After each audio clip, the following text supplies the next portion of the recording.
નમસ્કાર મિત્રો, option trader Gujarati new learning વિડીયોમાં આપ સૌ મિત્રોનું હાર્દિક સ્વાગત છે. તો કેવું રહ્યું મિત્રો આજનું ટ્રેડિંગ સેશન? તબિયત થોડી ખરાબ છે તો વોઇસ થોડો ડલ આવશે, પણ એક ટ્રાય કરી છે કે જેથી કરીને કાલના માર્કેટનું થોડું ઘણું ગાઈડલાઈન આપી શકું. વધારે આપણે ડિટેલમાં ચર્ચા નહીં કરીએ કેમ કે ગળું સાવ પેક છે, પણ થોડો સારાંશ જોઈ લઈએ. બરાબર, ગઈકાલનું આપણું એક લેવલ હતું 25,175. મેં ક્લીન એન્ડ કટ ભાષામાં કીધું હતું કે 2-15 મિનિટની કેન્ડલનું ક્લોઝિંગ આપણે માની લેશું કે માર્કેટને ડાઉન પણ જવું છે. મિત્રો, એક કેન્ડલનું ક્લોઝિંગ મને 25,175ની નીચે બતાવો. એટલે ન્યૂઝથી માર્કેટ ક્યારે ચાલતું નથી. માર્કેટ હંમેશા એના સ્ટ્રક્ચરને ફોલો કરે છે. બરાબર, આ મગજમાં ફિટ કરી લેવું. બીજી વસ્તુ, એક દુઃખની વાત, આજે 2 મિત્રો આપણા જ સંપર્કમાં હોય, અથવા તો આપણા ઇન્સ્ટાના ફોલોવર હોય, અથવા તો યુટ્યુબના સબસ્ક્રાઈબર હોય. હવે આજે આખા દિવસ દરમિયાન 3 કરોડ પુટ સેલિંગ થયેલું હતું. હવે મિત્રો, 3 કરોડ પુટ સેલિંગ જે થયેલું હતું ને આજ મરી ગયા છે, યાદ રાખજો. બરાબર, એમાંથી 2 વ્યક્તિ મારા સંપર્કમાં હોય એવા 2 વ્યક્તિઓ આજે પુટ લઈને બેઠા હતા. મેં લાઈવ માર્કેટમાં લગભગ 1 વાગ્યાની આજુબાજુ અથવા તો 12:30ની આજુબાજુ આ એરિયામાં ક્યાંક માર્કેટ હતું, ત્યારે એ લોકોને એલર્ટ પણ આપ્યું હતું કે માર્કેટમાં નિફ્ટી 25,211ની ઉપર રોકેટ થઈ જશે. તમે પુટનો ટ્રેડ હોલ્ડ ના કરો. બરાબર, અને મોર્નિંગમાં અમુક મિત્રો કોલ લઈને બેઠા હતા કે જ્યારે ફર્સ્ટ 15 મિનિટની કેન્ડલનું નીચે ક્લોઝિંગ આવ્યા પછી પુલબેક ઉપરથી પુટનો એક ટ્રેડ મળે. આપણે બધાને ખબર છે કે 50%ના રિટ્રેસમેન્ટ ઉપરથી એક નાનો એવો સ્કેલ્પિંગ ટ્રેડ ડે હાઈ સુધીનો મળી શકે. ત્યારે એક મિત્ર હતા, એ કોલ લઈને બેઠા હતા. આ મિત્ર જેને મેં પુટના ટ્રેડ સેન્સેક્સના કંઈક 82,000 અને 82,200 સમથિંગનો કોઈ પુટ હતા, એક કે બે લોટ હોલ્ડ હતા, અને નિફ્ટીનો 150. જો એ મિત્ર સાંભળતા હોય તો થોડું શીખજો ભાઈ આમાંથી, કે આ માર્કેટ છે તમારું કેપિટલ વાઇપ આઉટ કરી દેશે.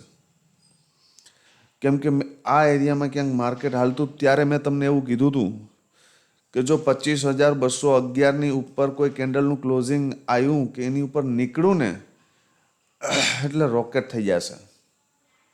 25,275 અહીંયા તમારું કેપિટલ 84થી એ પ્રીમિયમ આવી ગયું 33. આપણું જે પ્રીમિયમ હતું 84 વાળું ક્યાં આવી ગયું? 33. તો મિત્રો, આ રીતે લોસ બુક કરતા શીખી જાઓ ભાઈ. તમારા લેવલની નીચે 5 પોઈન્ટ જાય છે, તમે એક્ઝિટ કરીને શાંતિથી બેસી જાઓ. માર્કેટનો ટ્રેડ મોર્નિંગમાં લગભગ મેં મોર્નિંગમાં જ્યારે મેસેજ નાખ્યો ત્યારે મેં ક્લિયર કટ ભાષામાં કીધું હતું કે હવે આપણે ડાઉન સાઇડ માટે તો ડે લો બ્રેક કર્યા પછી જ જશું. ડાઉન સાઇડ બ્રેક જવા માટે ડે લોને ફરજિયાત બ્રેક થવા દેશું તો જ જશું. અને અપસાઇડ માટે 25,211ની ઉપર જશે એટલે આપણે જઈ શકીએ. તો માર્કેટ આ એરિયામાં કેટલી વાર ટાઈમ સ્પેન્ડ કર્યો, ફરી તમને ડીપ લેવા મળ્યું, અને કોલના પ્રીમિયમની અંદર એક બેઝ ક્રિએટ થયો. જોઈ લઈએ 63. આ એરિયામાં એક બેઝ ક્રિએટ થયો, અને પછી આગળનો કોઈ પણ લો આ માર્કેટ બ્રેક કરતું નથી, અને કન્ટિન્યુ એને શું કર્યું? હવે આટલા સાઇડવેઝ માર્કેટમાં પણ 63થી 104, ઓલમોસ્ટ કેપિટલ 80%. હવે આનાથી વધારે શું જોઈએ છે? થોડું એજ્યુકેશન સાથે કામ કરો.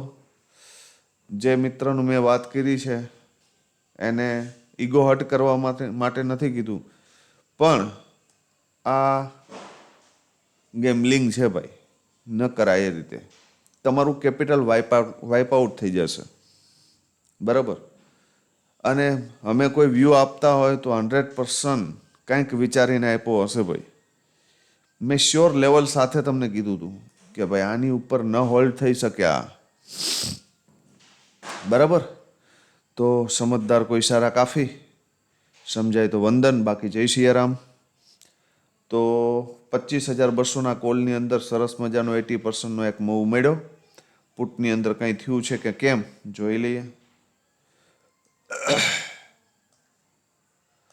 પુટનું પ્રીમિયમ છે ભાઈ, હા, પુટનું ફર્સ્ટ વાર મેં તમને ક્લીન ભાષામાં આ વસ્તુ સમજાવી હતી કે જો 84ની ઉપર આ પ્રીમિયમ સસ્ટેન ન થઈ શક્યું ને તો એની જગ્યા 0 છે. અહીંયા પણ એક પુલ બેક આવશે, પછી આ થઈ શકે, અને એ જ થાય છે.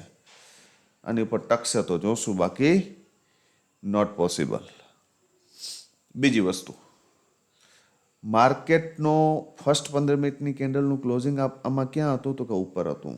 એક વખત રજિસ્ટન્સ થઈ ગયું, ત્યાંથી પુલ બેક લીધો, અહીંયાથી બાઉન્સ બેક થયું. આપણે ખ્યાલ છે કે ચલો બાઉન્સ બેક અહીંયાથી થયું છે, પણ ફરી અહીંયા આવ્યું તો અહીંયા એક એન્ટ્રી બનતી હતી આ એરિયામાં, બરાબર. તો અહીંયાથી આ એક સ્કેલ્પિંગ મૂવમેન્ટ હતી. હવે આ જ્યારે મૂવમેન્ટ ચાલુ હતી ને ત્યારે એક મિત્ર પુટ લઈને બેઠા હતા, બરાબર. તો આ રીતે ન હોય ટ્રેડિંગ. થોડા નિયમ કાયદા શીખો અને પછી માર્કેટની અંદર એન્ટ્રી કરો, ઠીક છે. તો આ તો વાત થઈ નિફ્ટી, કોલ અને પુટની. હવે જરા જોઈ લો સેન્સેક્સ, એમાં શું થયું છે. સેન્સેક્સ સોરી મિત્રો, સેન્સેક્સ વાળું જે પ્રીમિયમ છે, આ પ્રીમિયમ 355ની નીચે ગયું, અહીંયાથી એક વખત ઉપર જતું રહ્યું, ફરી નીચે આવ્યું તો એક અહીંયાથી એન્ટ્રી બને છે. ક્યાં સુધી? આ હાઈ સુધી. ફરી પાછું નીચે આવ્યું, અહીંયાથી ઉપર ગયું, ફરી નીચે આવે છે તો એન્ટ્રી બને છે ભાઈ અહીંયા આ લોના એસએલ સાથે. અને આપણો ટાર્ગેટ ફર્સ્ટ કયો તો કે આ, અને એની ઉપર આ ડે હાઈ. તો સારો એવો ટાર્ગેટ મળ્યો છે ભાઈ, બરાબર. આવા માર્કેટની અંદર 150 પોઈન્ટ એટલે ક્યાં જાય? 3,000 રૂપિયો થાય, કોઈ ના આપે, બરાબર. તો આ રીતે મુવમેન્ટ કેપ્ચર થઈ શકે. બાકી ગામ તો આખું એવું કહેતું હતું કે માર્કેટ 24,800 જતું રહેશે, ક્યાંય ન જાય. 175ને બ્રેક કરવું પણ વહેમું લાગે. ગઈકાલના વિડીયોમાં ક્લીન કીધું હતું કે ભાઈ 175 ઉપરથી અહીંયાથી પોઝિશનલમાં ફ્યુચર બાયમાં પડ્યા છે અને નીચે વહેમું છે, બરાબર. હા, હવે જઈ શકે, હવે એમાં કોઈ વાંધો છે નહીં. આ એરિયા ફિલ થઈ ગયો છે, ઠીક છે. જોઈ લઈએ આવતીકાલે શું થઈ શકે. સૌથી પહેલાં નિફ્ટી. હવે જો ભાઈ, નિફ્ટી માટે ડાઉન સાઇડનું લેવલ છે 25,176. આપણું જે ગઈકાલનું છે એઝ ઇટ ઇઝ, બરાબર. આની નીચે જશે તો આપણે માની લેશું કે માર્કેટને નીચે પણ જવું છે, પણ કેટલા પોઈન્ટ? 100 પોઈન્ટ, બરાબર. એના માટે એક બર્ડન છે પછી પાછું 25,089, બરાબર.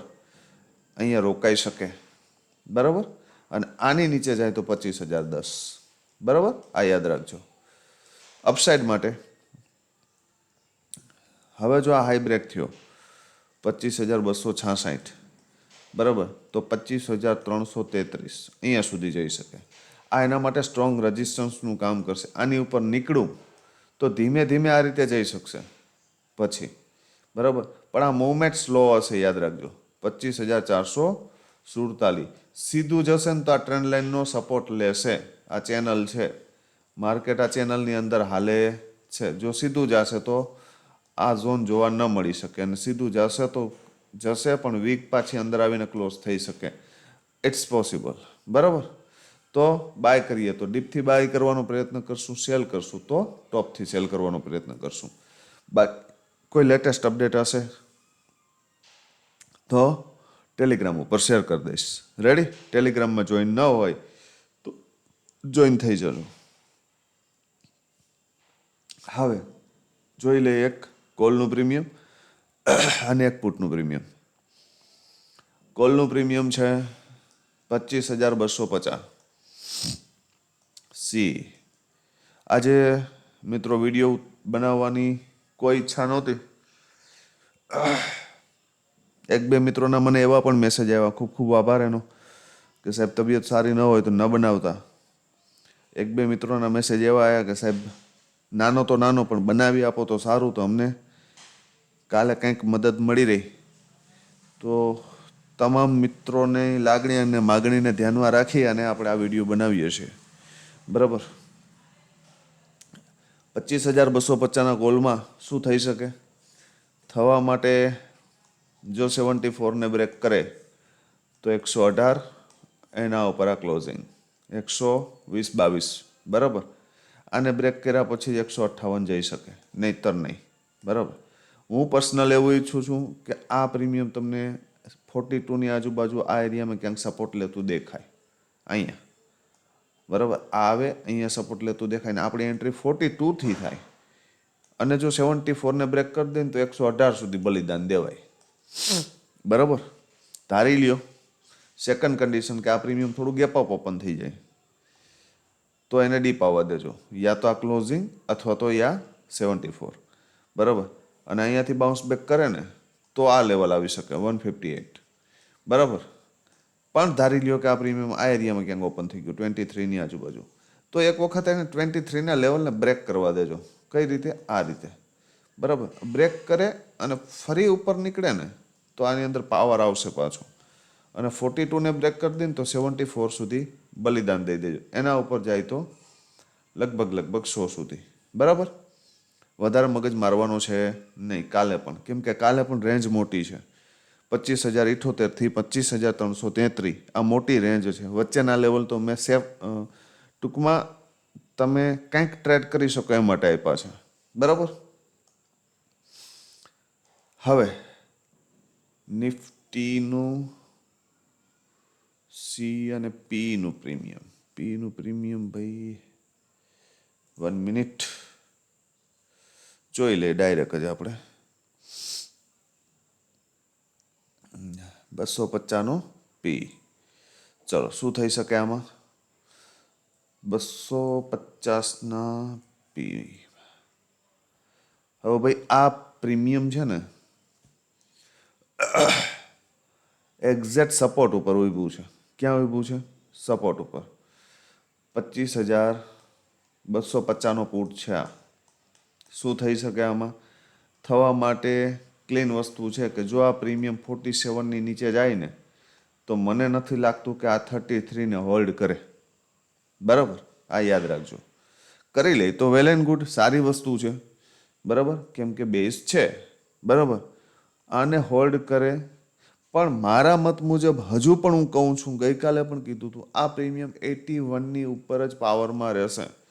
જ્યાં સુધી 81ની નીચે હશે ત્યાં સુધી સેલર આને ઝીરો કરવાના મૂડમાં જ હશે. યાદ રાખજો. દરેક પુલ બેક ઉપર સેલિંગ આવશે. બરાબર. આની ઉપર નીકળી ગયું પછી તમને આ લેવલ જોવા મળશે 178.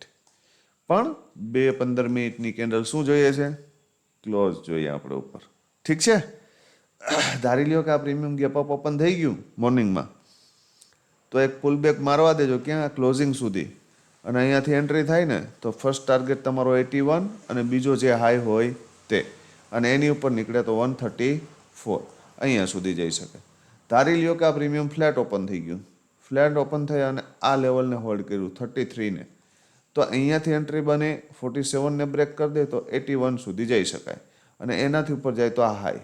બરાબર. આનાથી વિશેષ કાંઈ છે નહીં. આની નીચે આપણે આ પ્રીમિયમને ભૂલી જશું. બરાબર. તો આજે આપ સૌ મિત્રો મોર્નિંગના જે લાઈવ સપોર્ટ કર્યો હતો એનાથી કેટલા મિત્રો બચી શક્યા છે? પુટની અંદર કોઈ મિત્રોએ પ્રોફિટ બુક કર્યો છે કે કેમ એ પણ જણાવજો. અને છેલ્લા 8-10 દિવસથી જે મિત્રો નવા આપણી સાથે જોડાણા છે એ મિત્રોને આપણું જે આ એનાલિસિસ છે એ કેવું લાગે છે ફરજિયાત કોમેન્ટમાં જણાવજો. બરાબર. જેથી કરીને અમારો ઉત્સાહ જળવાઈ રહે અને અમને પણ એવું લાગે કે ભાઈ અમે કંઈક સારું કરીએ છીએ અને અમારા આ મહેનતથી કોઈ મિત્રોને મદદ મળે છે. બરાબર. તો તમારા રિવ્યૂ ફરજિયાત કોમેન્ટમાં જણાવજો. વધુમાં વધુ 5 મિત્રો સુધી આપણો આ વિડીયો શેર કરજો. લાઇક કરવાનું ભૂલશો નહીં અને કોમેન્ટ કરવાનું ભૂલશો નહીં. બરાબર. આવતીકાલે ફરી મળીશું નવા વિડીયોમાં. ત્યાં સુધી જય માતાજી, હર હર મહાદેવ.